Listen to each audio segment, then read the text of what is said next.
नमस्कार दोस्तों, मैं अनिल। आज हम बात करेंगे एक ऐसे सफर के बारे में जो दुनिया के हर सफर से पहले शुरू हुई थी। जी हाँ दोस्तों, आपने सही सुना।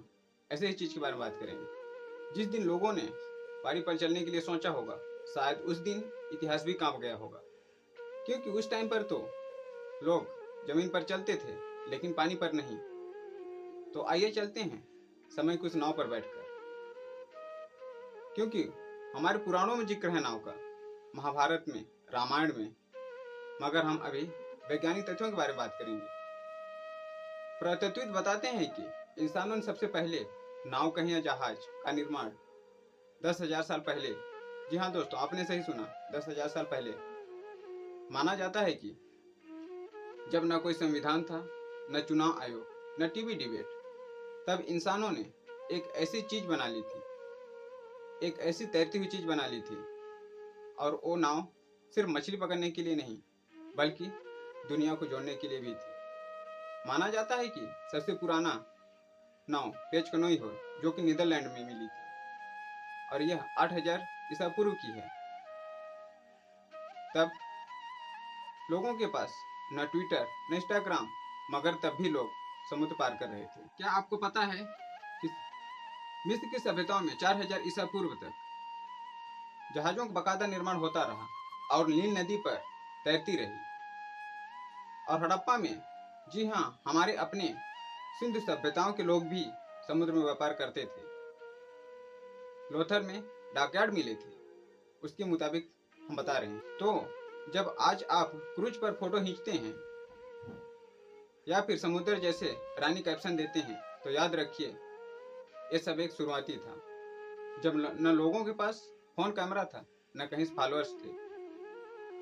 और यहीं से शुरुआत होता है जहाज का इतिहास। जहाज बनाना लोगों का तकनीक नहीं था, उनका एक सपना था, जो लकड़ी की छाल से शुरू हुआ और आज टाइटैनिक एयरक्राफ्ट करियर तक पहुंच गया।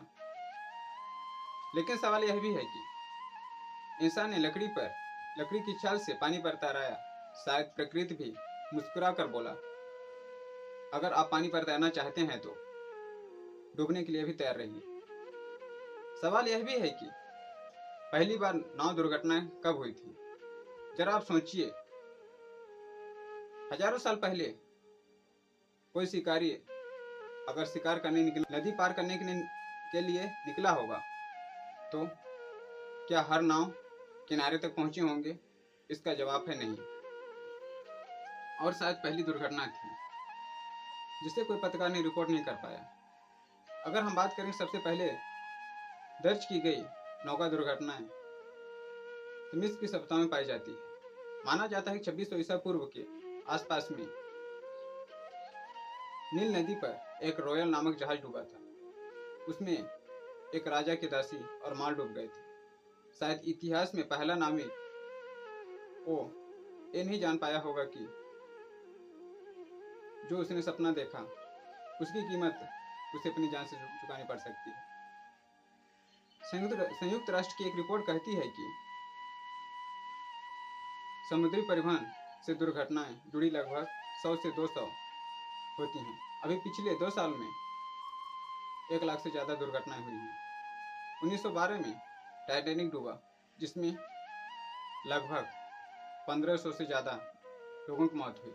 1987 में फिलीपींस में डॉन पॉज जहाज से टकराया, जिसमें 4,000 से ज़्यादा लोगों की मौत हुई। वहीं 2002 में बांग्लादेश में नाव दुर्घटना हुई, जिसमें 300 लोगों की मौत हुई। और 2018 में भारत के असम, बिहार, केरल जैसी जगहों पर नाव दुर्घटनाएं हुई, जिसमें कई लोगों की जानें गई। सवाल यह है कि शायद नाव दुर्घटनाएं चुनावी मुद्दा नहीं बनती, क्योंकि उसमें बैठने वाले व्यक्ति अमीर नहीं होते, शायद जरूरतमंद होते हैं। अगर आपका सवाल अभी भी वही है कि अभी तक कितने दुर्घटनाएं हुई होगी, इसका जवाब है लाखों में। अगर आप बोलेंगे अभी तक कितने लोग डूबे होंगे, इसका जवाब है गिनती नहीं की गई। हर वो नाव जो लकड़ी की डूबती है, वो सिर्फ एक लकड़ी की टुकड़ा नहीं होती, बल्कि लोगों को सपना डुबोती है, वो एक कहानी को खत्म करती है, शायद जिसे अभी तक इतिहास में कभी लिखा नहीं गया।